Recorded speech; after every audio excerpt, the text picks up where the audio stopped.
The Adventures of Pinocchio. Chapter 31. After 5 months of play, Pinocchio wakes up one fine morning and finds a great surprise awaiting him. Finally, the wagon arrived. It made no noise, for its wheels were bound with straw and rags. It was drawn by 12 pair of donkeys, all of the same size, but all of different color. Some were gray, others white, and still others a mixture of brown and black. Here and there were a few with large yellow and blue stripes. The strangest thing of all was that those 24 donkeys, instead of being iron-shod like any other beast of burden, had on their feet laced shoes made of leather, just like the ones boys wear. And the driver of the wagon? Imagine to yourselves a little fat man, much wider than he was tall, round and shiny as a ball of butter, with a face beaming like an apple, a little mouth that always smiled, and a voice small and wheedling like that of a cat begging for food.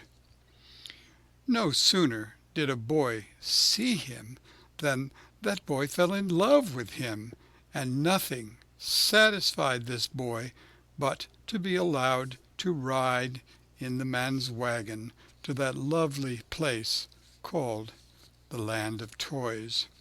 In fact, the wagon was so closely packed with boys of all ages that it looked like a box of sardines. They were uncomfortable. They were piled one on top of the other.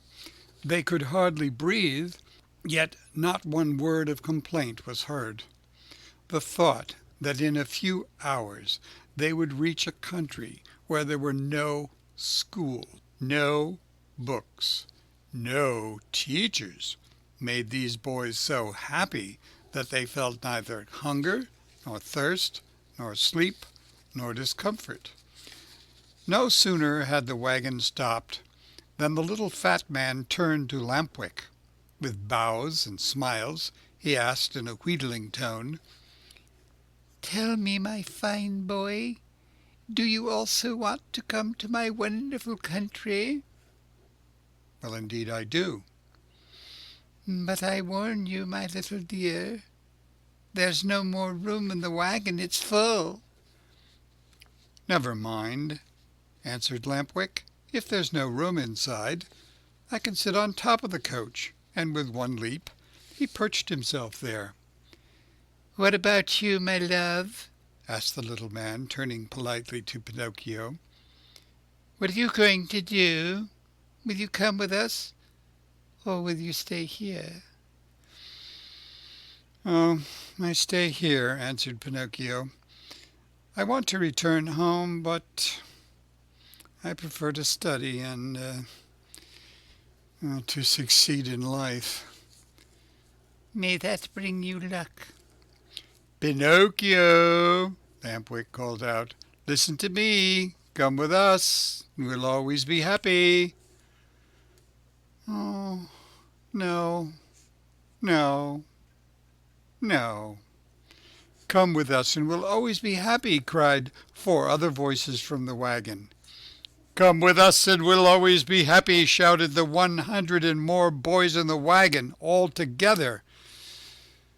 "And if I go with you, what will my good fairy say?" asked Pinocchio, who was beginning to waver and weaken in his good resolutions. "Oh, don't worry so much. Only think that we are going to a land where we shall be allowed to make all the racket we like from morning till night." Pinocchio did not answer, but sighed deeply once, twice, a third time.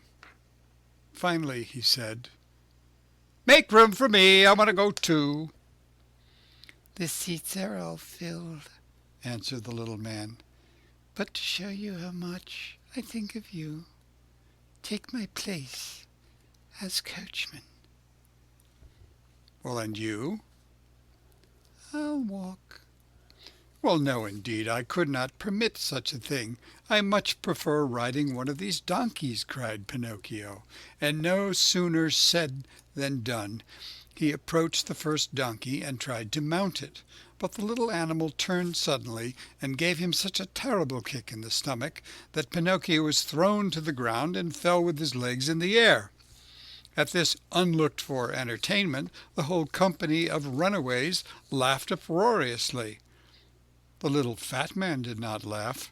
He went up to the rebellious animal and, still smiling, bent over him lovingly and bit off half his right ear.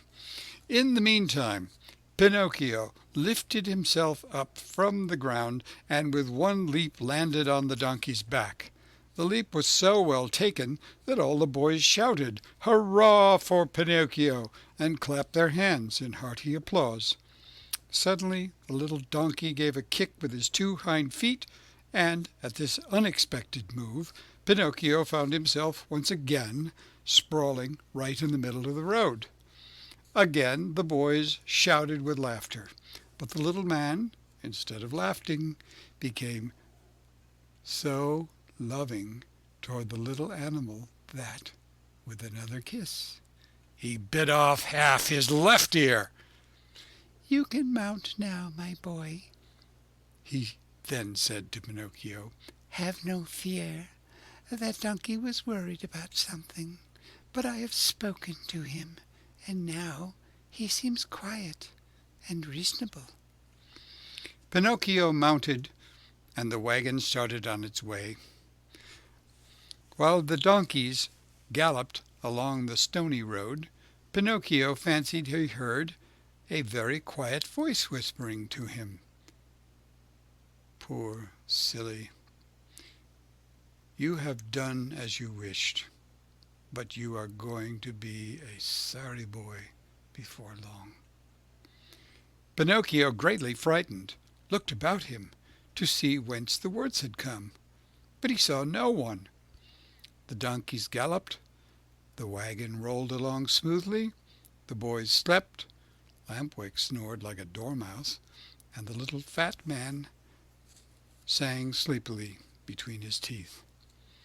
After a mile or so, Pinocchio again heard the same faint voice whispering, "Remember, little simpleton, boys who stop studying and turn their backs upon books and schools and teachers in order to give all their time to nonsense and pleasure, sooner or later come to grief.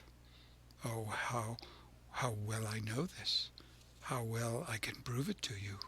A day will come when you will weep bitterly, even as I am weeping now. But it will be too late." At these whispered words, Pinocchio grew more and more frightened. He jumped to the ground, ran up to the donkey on whose back he had been riding, and taking his nose in his hands, looked at him. Think how great was his surprise when he saw the donkey was weeping just like a boy. "Hey, Mr. Driver!" cried Pinocchio.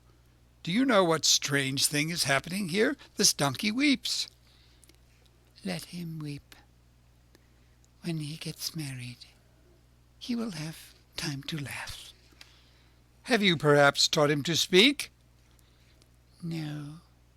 He learned to mumble a few words when he lived for 3 years with a band of trained dogs." "Poor beast!" Come, said the little man. "Do not lose time over a donkey that can weep. Mount quickly and let us go. The night is cool and the road is long." Pinocchio obeyed without another word. The wagon started again. Toward dawn the next morning they finally reached that much longed-for country, the land of toys. This great land was entirely different from any other place in the world. Its population, large though it was composed wholly of boys. The oldest were about 14 years of age, the youngest 8. In the street there was such a racket, such shouting, such blowing of trumpets, that it was deafening. Everywhere groups of boys were gathered together. Some played at marbles, at hopscotch, at ball. Others rode on bicycles or on wooden horses. Some played at blindman's buff. Some at tag. Here a group played circus. Another sang and recited. A few turned somersaults. Others walked on their hands with their feet in the air. Generals in full uniform leading regiments of cardboard soldiers passed by. Laughter, shrieks, howls, catcalls, hand-clapping followed this parade. One boy made a noise like a hen, another like a rooster, and a third imitated a lion in his den. Altogether they created such a pandemonium that it would have been necessary for you to put cotton in your ears. These squares were filled with small wooden theaters, overflowing with boys from morning till night, and on the wall of the houses, written in charcoal, were words like these: "Hurrah for the land of toys! Down with arithmetic! No more school!" As soon as they had set foot in that land, Pinocchio, Lampwick, and all the other boys who had traveled with them started out on a tour of investigation. They wandered everywhere. They looked into every nook and corner, house and theater. They became everybody's friend. Who could be happier than they? What with entertainments and parties, the hours, the days, the weeks passed like lightning. "Oh, what a beautiful place this is," said Pinocchio each time that, by chance, he met his friend Lampwick. "Was I right or wrong?" answered Lampwick. "And to think that you did not want to come! To think that even yesterday that idea came into your head to return home to see your fairy and to let her start you studying again! If today you are free from pencils and books and schools, you owe it to me, to my advice, to my care. Do you admit it? Only true friends count, after all." "It's true, Lampwick, it's true. If today I am really a happy boy, it is all because of you. And to think that the teacher, when speaking of you, used to say, 'Do not go with that Lampwick. He is a bad companion, and some day he will lead you astray.'" "Poor teacher," answered Lampwick, nodding his head. "Indeed, I know how much he disliked me, and how he enjoyed speaking ill of me. But I am a generous person, and I gladly forgive him." "Well, you are a great soul," said Pinocchio, fondly embracing his friend. 5 months passed, and the boys continued playing and enjoying themselves from morning till night, without ever seeing a book or a desk or a school. But, my children, there came a morning when Pinocchio awoke and found a great surprise awaiting him, a surprise which made him feel very unhappy, as you shall see.